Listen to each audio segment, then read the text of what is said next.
একটি অনুষদের যুগ্ম সাধারণ সম্পাদক SM ফরহাদকে এবং যিনি যুদ্ধাপরাধীদের আদর্শকে লালন করেন এবং সর্বশেষ TSC-তে এই নিজামী আলবদরদের কমান্ডারদের ছবি টাঙিয়ে আত্মস্বীকৃত রাজাকার যুদ্ধাপরাধীদের ছবি টাঙিয়ে যে কর্মসূচি পালন করেছে সেই দুটি ইস্যুকে কেন্দ্র করে তিনি একটা রিট পিটিশন দায়ের করেছেন।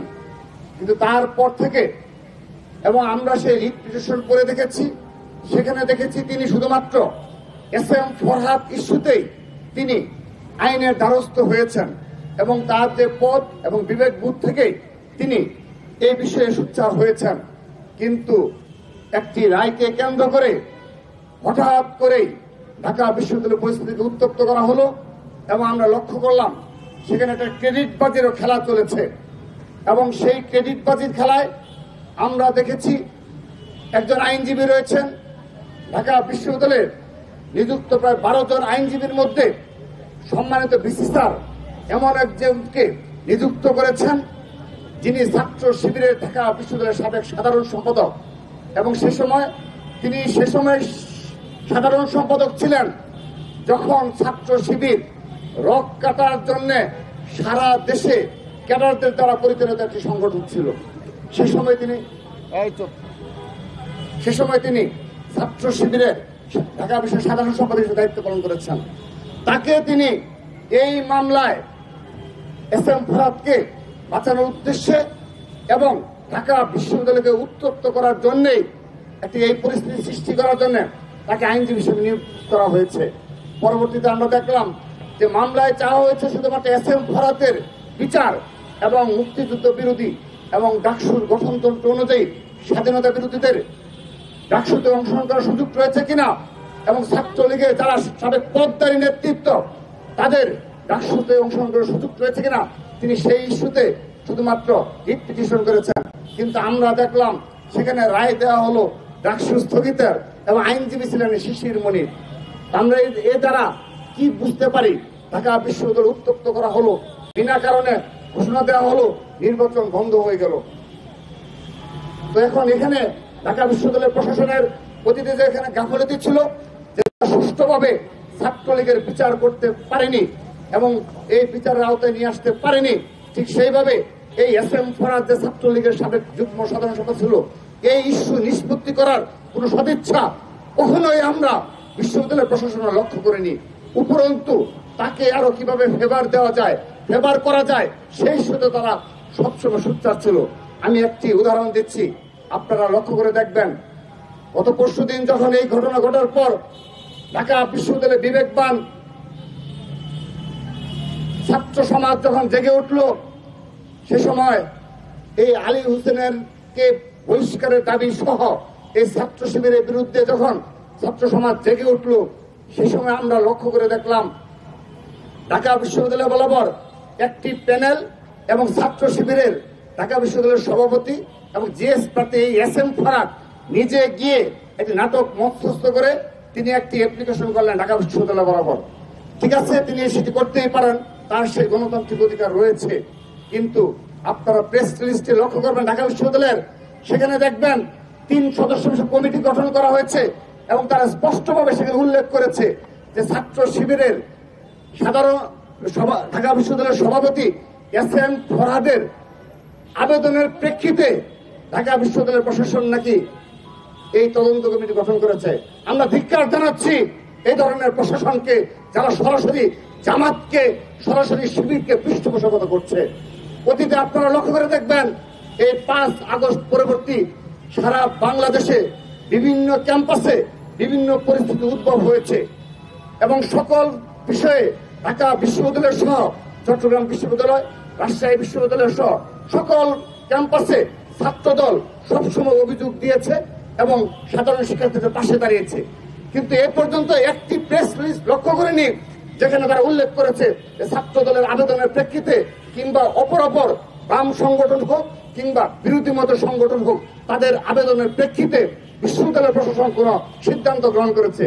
কিন্তু যেহেতু SM ফরহাদ ডাকসুর GS প্রার্থী এবং ছাত্র সমাজ তার বিরুদ্ধে অবস্থান নিয়েছে, তাকে ফেভার দেওয়ার জন্য, তাকে বাঁচানোর উদ্দেশ্যে এবং তার ইমেজ যেন যে ক্ষুণ্ণ হয়েছে সেই ইমেজকে পুনরুদ্ধারের জন্য ঢাকা বিশ্ববিদ্যালয়ে প্রশাসনই সেই ভূমিকা পালন করছে। সেজন্য তার আবেদনের প্রেক্ষিতে নাকি তদন্ত কমিটি গঠন করেছে। অর্থাৎ তিনি যদি আবেদন না করতেন তার মানে কি তদন্ত কমিটি গঠন হতো না? তার মানে কি এই আলী হোসেনকে বহিষ্কার করা হতো না? ধিক্কার জানাচ্ছি স্পষ্টভাবে। সব সময় বিগত একটি বছর এইভাবেই বিশ্ববিদ্যালয় প্রশাসন সরাসরি এই যুদ্ধ অপরাধী এবং স্বাধীনতা বিরোধী, মুক্তিযুদ্ধ বিরোধীদের প্রমোট করার জন্য সর্বোচ্চ বন্দোবস্ত করেছে। প্রিয় উপস্থিতি, আপনারা লক্ষ্য করে দেখবেন,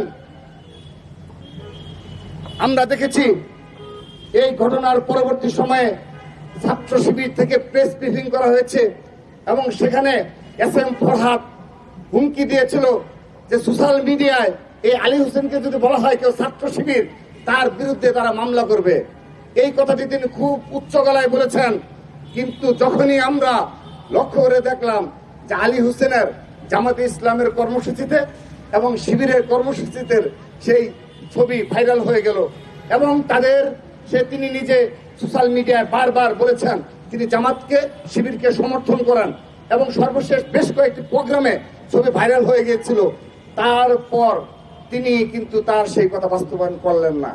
অর্থাৎ আমরা আশা করেছিলাম ছাত্র শিবিরের সভাপতি হিসাবে শুধু নয়, ডাকসুর জিএস হিসাবে যে ধরনের সততা নিয়ে রাজনীতি করা উচিত এবং যে ধরনের কমিটমেন্ট থাকা উচিত এবং মিডিয়ার সামনে বক্তব্য দিয়ে তারা বললো যে মামলা করবে, আজকে দিন পর্যন্ত সেই এস এম ফরহাদ আর মামলা করার দুঃসাহস দেখায়নি। এটি কারণ তাদের একটা কনফিডেন্স ছিল যে যেহেতু গুপ্তভাবে তাদের সকল নেতাকর্মীকে তারা গুপ্ত রেখেছে, হয়তোবা তাদের কোনো অপকর্মের ফাঁস হবে না। কিন্তু দুর্ভাগ্যের বিষয় আলী হোসেনের অনেকগুলি স্ক্রিনশট ফাঁস হয়ে গিয়েছে, যেখানে তিনি অতীতেও নারীদের প্রতি বিদ্বেষমূলক বক্তব্য রেখেছেন, কমেন্টস করেছেন এবং সরাসরি জামাতের পক্ষে, এই শিবিরের শীর্ষ নেতৃত্বের পক্ষে তিনি প্রতিনিয়ত সোশ্যাল মিডিয়ায় ভূমিকা পালন করেছেন। তো সেই কারণে তিনি কিন্তু মামলাটি করেননি। আমরা আহ্বান জানিয়েছিলাম যদি তিনি মামলা করতেন তাহলে গুপ্তচরদের কারা কমান্ডার সে বিষয়টি আইনের মাধ্যমে স্পষ্ট হতো। এই গুপ্ত রাজনীতির মাধ্যমে কারা নারী নিপীড়নের সাথে যুক্ত এবং কারা সাইবার বুলিং এর সাথে যুক্ত সবকিছু স্পষ্ট হতো। আমরা আহ্বান জানাই তিনি তার কথা রাখবেন। প্রিয় উপস্থিতি, আজকে একটি বিষয় স্পষ্ট হয়েছে, এই যে সারা দেশে 5 আগস্ট পরবর্তী সময়ে সারা দেশে ভোট আইডির মাধ্যমে কারা তাদের রাজনীতি অব্যাহত রেখেছে, যাদের নিজেদের কোনো নিজস্ব কোনো ম্যানিফেস্টো নেই এবং যারা কখনোই তাদের আদর্শিক চরিত্র স্পষ্টভাবে ব্যক্ত করতে পারে না এবং তাদের যে আদর্শিক একজন মতবাদের বই রয়েছে মৌদুদিবাদ, সেই মৌদুদিবাদের বই কখনো তারা স্বীকারই করে না যে তাদের একটি বই রয়েছে, যে এই বই পড়ে তারা শিবিরের আদর্শে দীক্ষিত হয়। তারা বললে এটি লজ্জা পায়। শুধু তাই নয়, কেউ যদি তাদেরকে জিজ্ঞাসা করে যে মৌদুদিবাদের বই এটি আসলে কি, এটি আমাদের কিন্তু দেখতে চাই, তারা এমন ভাবে প্রতিক্রিয়া দেখায় যে এটি তাদের সম্মানহানি করা হয়েছে। এ ধরনের রাজনীতির সাথে যারা জড়িত তারাই এই ভোট আইডির ধারক ও বাহক। আমি আজকে প্রিয় সাংবাদিক বৃন্দ আপনাদের নিকট আমরা আজকে বক্তব্য রাখতে এসেছি।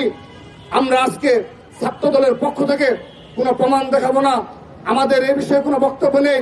আমরা সরাসরি চলে যাচ্ছি এই ডাকসুতে যারা বিপিজিএস পদে পদপ্রার্থী তারা এই বিগত 2 মাসে কি ধরনের এই ভোট আইডি নিয়ে এবং ছাত্র শিবির যে সরাসরি এগুলো পৃষ্ঠপোষকতা করছে তার বিরুদ্ধে আমরা ছাত্র দলের কোনো নেতার উদ্ধৃতি দেব না। আমরা আপনাদের দেখিয়ে দেব কিভাবে এই ভোট আইডির মাধ্যমে বিগত 1টি বছর তারা সোশ্যাল মিডিয়ার বুলিং এর সাথে সরাসরি সম্পৃক্ত, আমরা সেটি দেখিয়ে দিচ্ছি। প্রিয় উপস্থিতি, আপনারা লক্ষ্য করে দেখবেন এখানে ডাকসুর বিপি জিএস প্রার্থী উমামা ফাতেমা সহ আপনার এখানে মেঘ মোল্লা বসু সহ তারপর রয়েছে আবু বকর মজুমদার সহ আবু বাকের মজুমদার সহ কাদের সহ সবাই দেখেন এই টক শোতে কিভাবে সরাসরি এস এম ফরহাদকে জিজ্ঞাসা করছে এবং তিনি একজন স্পেশালিস্ট মিথ্যাচারীর সেজন্য তিনি কত সুন্দরভাবে কত গুছিয়ে গুছিয়ে সে মিথ্যাচার করছেন। আমরা ছাত্র দলের কোনো কিছু বলছি না, আজকে পুরো ছাত্র সমাজ বুঝতে পেরেছে এই ভোট আইডির মাধ্যমে কারা নারীদের চরিত্র হরণ করেন এবং কারা রাজনীতিবিদদের চরিত্র হরণ করেন এবং কারা তাদের নিজ নেতা কর্মীদের অপকর্ম ঢাকতে এই সোশ্যাল মিডিয়াকে ব্যবহার করছেন। কিন্তু যাদের মাঠে ঘাটে কোনো অবস্থান নেই, তারাই আজকে এই ইসলামী ছাত্র সমিতির সরাসরি এই ভোট আইডি নিয়ন্ত্রক এবং বাংলাদেশের ছাত্র রাজনীতিকে কলুষিতের সাথে সরাসরি সম্পৃক্ত। আমরা এর বিচার দাবি করছি ছাত্র সমাজের নিকট। আমরা আশা করছি বিবেকবান ছাত্র সমাজ, সচেতন ঢাকা বিশ্ববিদ্যালয়ের, জাহাঙ্গীরনগর বিশ্ববিদ্যালয়ের সচেতন ছাত্র সমাজ অবশ্যই 9 সেপ্টেম্বর 11 সেপ্টেম্বর ব্যালটের মাধ্যমে এর বিরুদ্ধে জবাব দেবেন। প্রিয় উপস্থিতি, আমরা আজকে এসেছি বিগত সময়ে যারা আজকের আমাদের এই আয়োজনে আমরা এসেছি এই একটি রিটকারী যিনি নাম হলো ফাহমিদা, তার বিরুদ্ধে যেভাবে সামাজিক যোগাযোগ মাধ্যমে আলী হোসেনের শুধু নয় আরো বেশ কিছু প্রমাণ আমরা ইতিমধ্যে পেয়েছি। সেই আলী হোসেনের সেই প্রমাণের আরেকটি হলো, আপনি দেখেন শুধুমাত্র শিবিরের যে আলী হোসেনি তাকে সামাজিক যোগাযোগ মাধ্যমে সাইবার বুলিং এর জড়িত রয়েছে সেটি নয়, তার সোশ্যাল মিডিয়ার আইডিতে আপনারা ঢুকে দেখবেন, সেখানে আপনারা লক্ষ্য করে দেখেন তিনি বলেছেন আমি একজন শিল্পী। শুধুমাত্র আলী হোসেন নয়, তিনি আরো বেশ কয়েকজন, হারেস মাহমুদ, তারপর আপনি দেখেন এখানে আরো বেশ কয়েকজনের নাম উঠে এসেছে। রাজাকার নামে এক আইডি থেকে তাকে কি ধরনের নোংরা ভাষা তার সোশ্যাল মিডিয়ায় তিনি সেগুলো প্রকাশ করেছেন। অতঃপর তিনি আরো বেশ কয়েকজনের নাম, আমজাদ সহ আরো বেশ কয়েকজনের নাম তিনি ইতিমধ্যে সোশ্যাল মিডিয়ায় প্রকাশ করেছেন। প্রায় 10 থেকে 15 জন গুপ্ত শিবিরের নামে তিনি সরাসরি অভিযোগ দায়ের করেছেন যে তাকে শুধুমাত্র আলী হোসেনের নয় এভাবে নোংরা ভাবে সোশ্যাল মিডিয়ায় কমেন্টস করা হচ্ছে। আমরা ধিক্কার জানাচ্ছি। আমরা বিশ্বাস করি সচেতন ছাত্র সমাজ এর উচিত জবাব দেবে এবং আমরা আজকের এই মানববন্ধনের ঘোষণা দিচ্ছি ফাহমিদা সহ বাংলাদেশের সকল নারী যারা নির্যাতিত হয়েছে সবার পাশে বাংলাদেশ জাতীয় ছাত্র দল এক এবং ঐক্যবদ্ধভাবে আমরা পাশে থাকবো ইনশাআল্লাহ। প্রিয় উপস্থিতি, আমি আমার আরেকটি বিষয় লক্ষ্য করবেন, এই ফাহমিদা ইস্যুতে হয়তো বা ছাত্র সমাজ জেগে উঠেছে। শুধু ফাহমিদাই নয়, এই যে আমাদের ডান পাশে এবং আমাদের আজকের এই মানববন্ধনের উপস্থাপিকা মানসুরাকে কিভাবে কত নোংরা ভাষায় এই সোশ্যাল মিডিয়ায় বুলিং করা যায়, বিগত 1টি বছর আমাদের বোন তা সহ্য করেছে। এই ফাহমিদা থেকেও নোংরা ভাষায় তাকে প্রতিনিয়ত এই শিবিরের বট বাহিনীর গুপ্তচরেরা আমার বোনকে নানাভাবে হয়রানি করেছে, বুলিং করেছে। শুধুমাত্র মানসুরাই নয়, এখান থেকে শুরু করে আজ প্রায় যে শতাধিক নারী নেতাকর্মী যারা রয়েছে তারা সবাই এ ধরনের সাইবার বুলিং এর শিকার। আমরা স্পষ্টভাবে বলতে চাই, এই বাংলাদেশ থেকে নারীদের প্রতি যে সাইবার বুলিং অব্যাহত রয়েছে তা নির্মূলে বাংলাদেশ জাতীয় ছাত্র দল অচিরে আরো বৃহৎ কর্মসূচি ঘোষণা করবে এবং বাংলাদেশ থেকে এই সাইবার বুলিং নির্মূল করবে বাংলাদেশ জাতীয় ছাত্র দল ইনশাআল্লাহ।